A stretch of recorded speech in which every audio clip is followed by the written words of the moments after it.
En Afrique, le président égyptien Abdel Fattah al-Sisi a accueilli jeudi le roi d'Arabie Saoudite, Salman Ben Abdelaziz. Il s'agit de la première visite du roi saoudien en Égypte depuis son accession au trône. Découvrons tout de suite les enjeux de sa venue. La visite n'aurait pas pu venir à un meilleur moment. Le voyage du monarque saoudien fait suite à une série de désaccords entre l'Égypte et l'Arabie saoudite, en particulier sur la manière de traiter les dernières crises au Moyen-Orient. Ce ne sont pas des problèmes, mais plutôt des défis. Il existe des problèmes qui doivent être discutés entre les deux parties. C'est normal entre deux pays frères.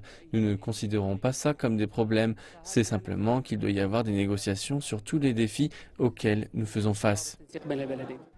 La région est minée par les conflits. Elle est devenue un havre pour les groupes terroristes tels que Daesh qui s'y implantent et étendent leur territoire. L'armée égyptienne est la plus grande du monde arabe et l'Arabie saoudite le pays arabe le plus riche. Ensemble, les deux pays espèrent vaincre les difficultés actuelles que connaît la péninsule arabe. Ils ont récemment combiné leurs forces au sein de la coalition militaire arabe au Yémen, une coalition lancée par l'Arabie saoudite. La visite devrait conduire à une plus grande coopération militaire.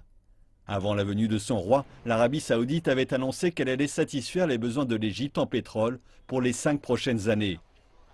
Plus de 4 milliards de dollars d'investissement seront également injectés cette semaine dans l'économie égyptienne.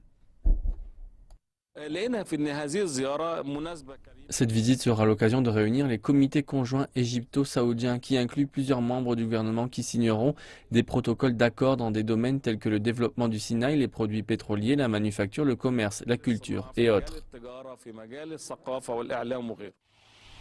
L'Égypte espère également attirer un plus grand nombre de touristes saoudiens. Elle souhaite compenser la chute de fréquentation des Européens, consécutive au crash de l'avion russe en octobre dernier. Dans le secteur touristique, nous avons signé un protocole d'accord en 2010 avec l'Arabie saoudite.